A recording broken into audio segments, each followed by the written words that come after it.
teman-teman, apa kabar semuanya hari ini? Kabar baik semuanya ya, semoga sehat. Dan hari ini aku bikin video something special karena aku lagi terkoneksi dengan my cousin yang hari ini dia ada di Hong Kong untuk her job. Nah, kangen sih sama anak ini kangen banget. Yang biasanya kita kalau lagi libur gini juga telepon-teleponan, ngobrol-ngobrol. Nah, saya pengen tahu nih kalau di Indonesia kan biasanya saya yang tunjukin ini dok makanannya, ini dok makanan kesukaanmu. Nah, what about kalau dia di luar negeri seperti saat ini for her job? Kita ikuti perjalanan dia bagaimana saya tanya kemarin bagaimana dia mendapatkan makanan favoritnya di luar negeri. Halo, Assalamualaikum Mira. Halo, Waalaikumsalam. Halo. Halo, udah nyampe? Udah. Ini lagi di Fashion Street, di Fashion Walk, di Fashion Walk di Hong Kong. Ya, ini kita lagi mau jalan ke tempat makan. Jadi ini kayak food street gitu Jadi kalau misalkan kalau di rumah kayak kan ada ya kayak food street yang kayak satu jalan jual makanan semua kan. Nah ini juga sama, ini kayak ada kayak satu dan gitu namanya Fashion Walk. Di Fashion Walk itu dia semuanya tuh ada brand-brand luar negeri gitu. Aku tunjukin ya. Oh, jadi kayak semacam kalau di Bandung mungkin kayak Dago gitu ya, di mana di situ area untuk fashion. Looks like, but in here merek-mereknya kalau di Indo kan banyak merek-merek Indo ya. Kalau di sini semuanya merek-merek brand internasional gitu. Terus ya ini kayak Adidas. Terus ini jadi kayak sederet gitu, kayak Fashion Walk ya. Jadi kayak fashion dari Italia tuh ya, kan kayak gitu. Nah di sini jadi kebetulan Sarah tinggalnya di Causeway. Nah Causeway itu salah satu central shopping area gitu di Hong Kong. Jadi lumayan it's pretty fancy place if they're going to Hong Kong. Like most of the people coming in for shopping and also for just walk something like that. Dan there's a fashion walk. Nah. Sampai mungkin bisa mampir ke Louis Vuitton ya. Oh, Louis Vuitton ya. Hong Kong karena Hong Kong kan memang di sini free trade ya Om. Jadi kayak di sini kalau di Hong Kong itu barang-barang mahal brand-brand luar negeri itu dia nggak kena pajak kalau di Hong Kong. Makanya barang di sini tuh banyak banget kayak Louis Vuitton tuh kayak berjajaran kayak matahari gitu loh. Kalau di sini berarti bisa beli merek LV di sana lebih murah ya daripada di Indonesia. Iya, lumayan jauh jaraknya ya. Karena nggak kena pajak di sini. Ya, tapi tetap mahal, cuman dia nggak kena pajak. Jadi makanya orang-orang pada ke just tip gitu kan dari Hong Kong terus dibawa ke Indo. Nah ini juga kalau ke sana itu juga masih fashion walk itu kalau Louis Vuitton, Chanel, Max apa? Aduh nggak tahu aku nama brandnya. apa itu sebelah sana. Ini masih jauh dari tempat kamu. By the way, this is your breakfast or your lunch? Because now in Hong Kong it's around 11 a.m. So it's basically brunch. Brunch is terms of breakfast and lunch. So it's the middle of breakfast and lunch. So yeah. So here, let me show you. Seperti kebiasaan kita ya, Iya, breakfast. Selalu makan lebih, diet ketat. Nah, ya kalau di sini tuh kalau apa namanya?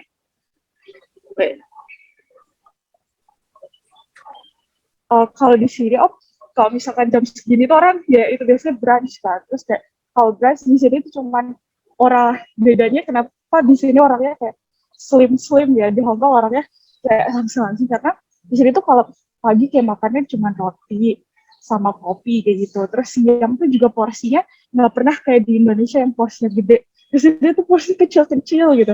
Malam juga kecil-kecil. Jadi kayak there's no chance to get fat. Terus kayak harus kemana-mana jalan gitu. So during you stay there, sudah berapa turun berat badannya? 8 kilograms. Yes, go. Back to your left. 8 kilograms without diet. Nah, ya udah. Ini aku tunjukin food state-nya. Kita udah nyampe di Sudah sampai ke tempatnya? Yep. Ini dari food state. Kita lihat ya. Ada apa di sini?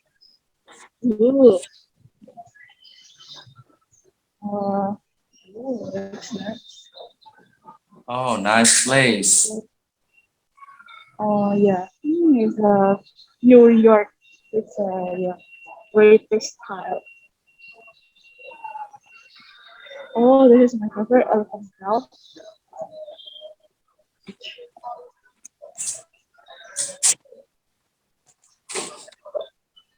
Oh, here.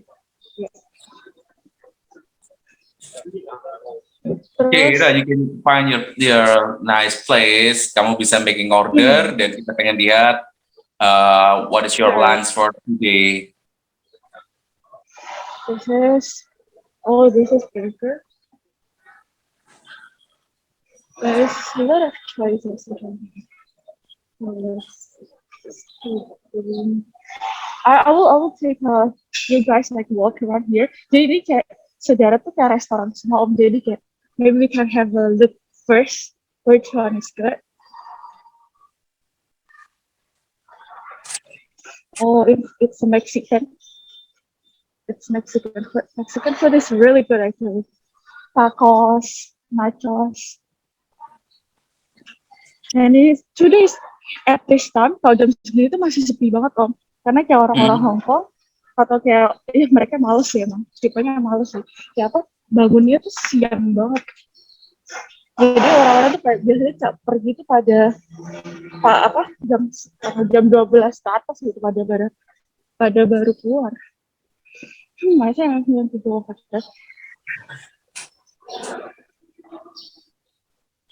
kayak jam 12 ke atas tuh orang biasanya pada baru keluar. Makanya jam segini masih sepi lah.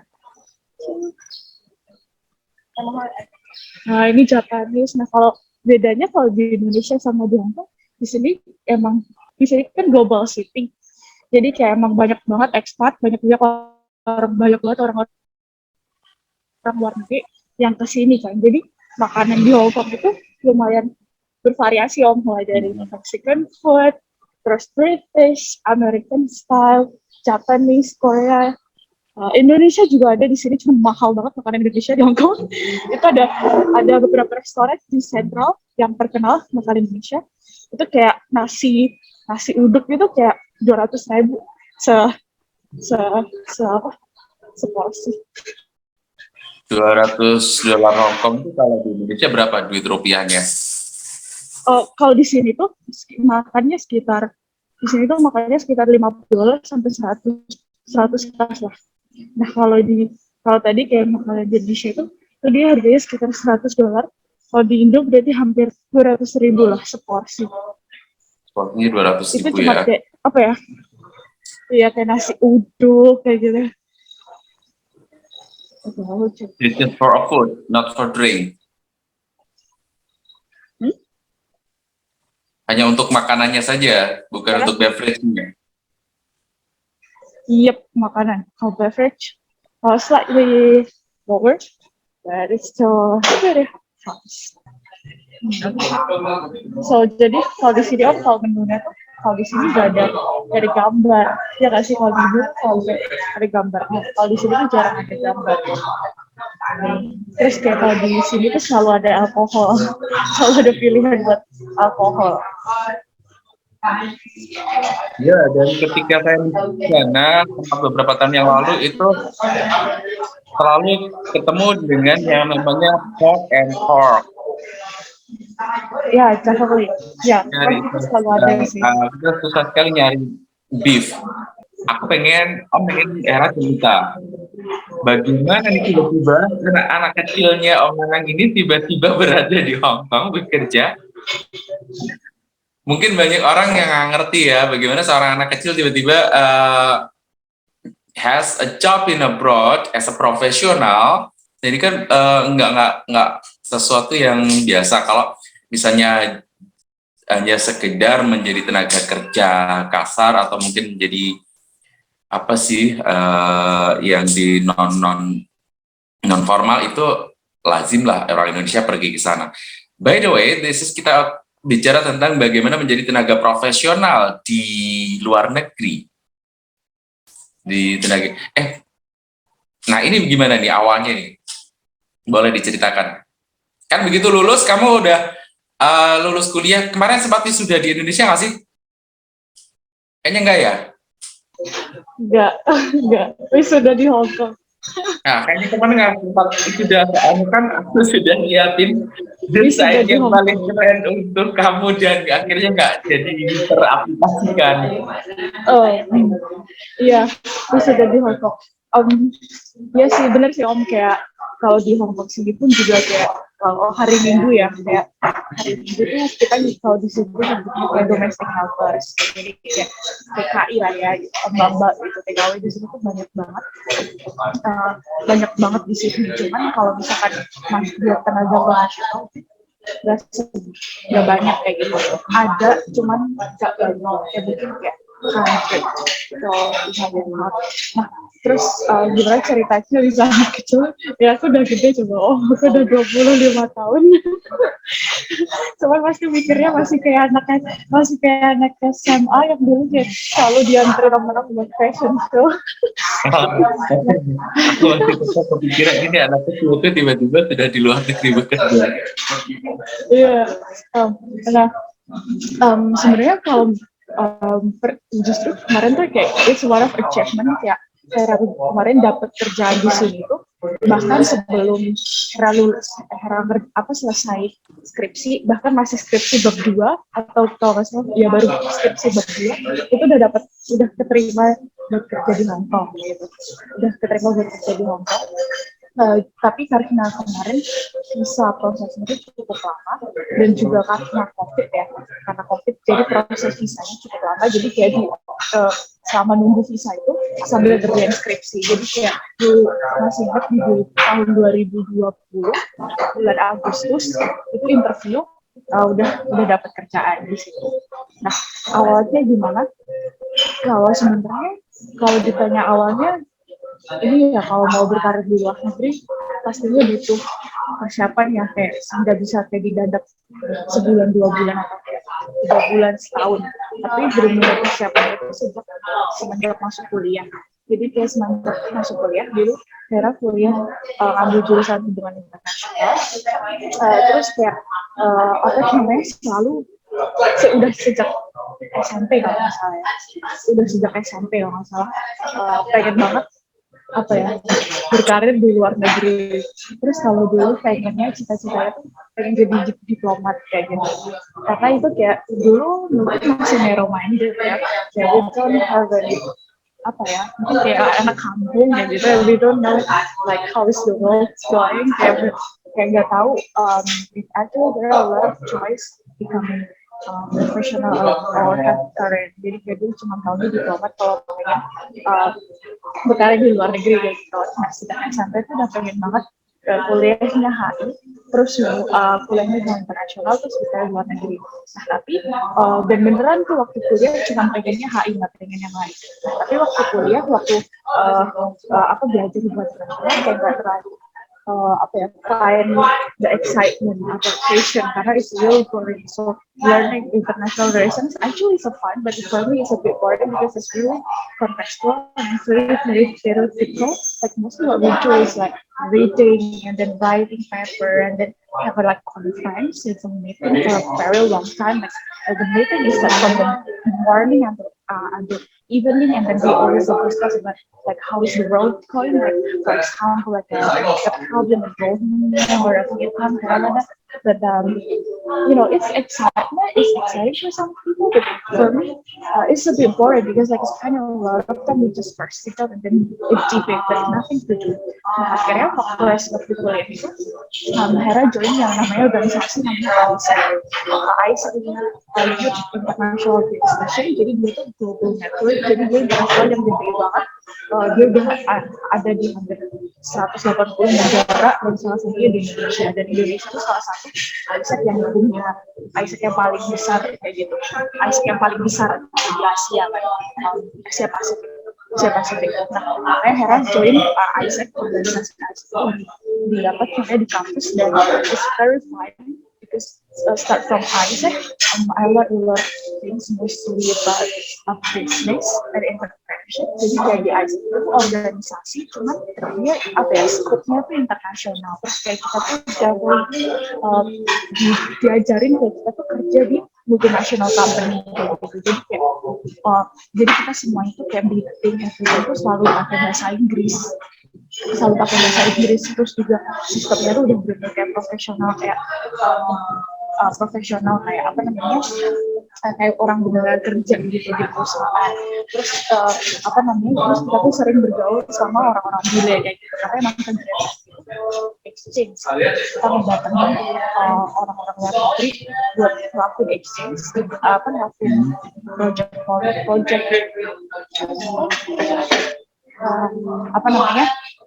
kayak volunteer gitu, ngelakuin volunteer gitu di Indonesia, atau kita juga ngirim kayak mahasiswa Indonesia pergi ke luar negeri buat project ataupun magang.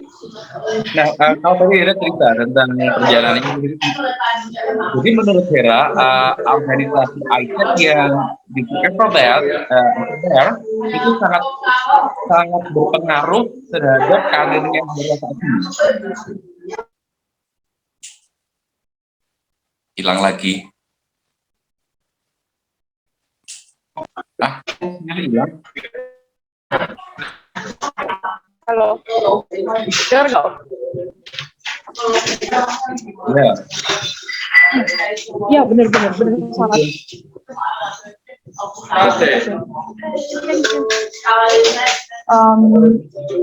Iya, dengar nggak Om?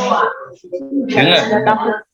Oke, iya benar-benar amat sangat berpengaruh sih, karena emang dari AISEC itu kayak pertama Hera melatih skills, kayak melatih soft skills, benar-benar belajar caranya kerja kayak gitu, terus yang kedua komunikasi, kayak benar-benar itu ngomongnya semuanya full bahasa Inggris, terus yang ketiga networking ini. Bisa jelasin sedikit bahwa Hera ini dia ketika kuliah dia mengambil jurusan kuliahnya di hubungan internasional. Nah, dari situ dia aktif sekali dalam sebuah organisasi namanya AISEC, yang waktu itu kalau nggak salah dia menjadi ketua organisasi itu, sempat menjadi ketua organisasi itu, organisasi AISEC Jogja ya. AISEC Jogja ini menjadi ketuanya, dan dia aktif sekali mengikuti kegiatan sampai kemarin termasuk dengan Menteri Luar Negeri, itu sering sekali dia ikuti.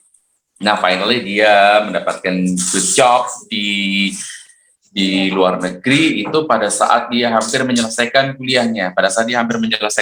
Sudah mendapat kesempatan untuk bekerja di luar negeri. Jadi akhirnya kemarin rencana kita acara wisuda bareng, kita dandanin dia gagal karena dia sudah terlanjur berada di sana dan harus mulai bekerja. Ada data.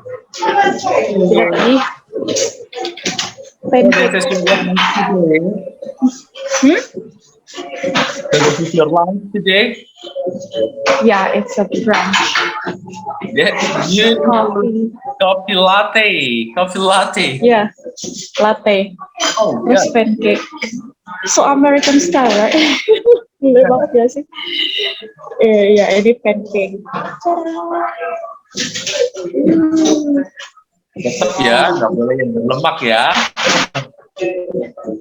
Gak apa-apa Om, kan hari ini weekend Om. Biasanya cuma makan sayur.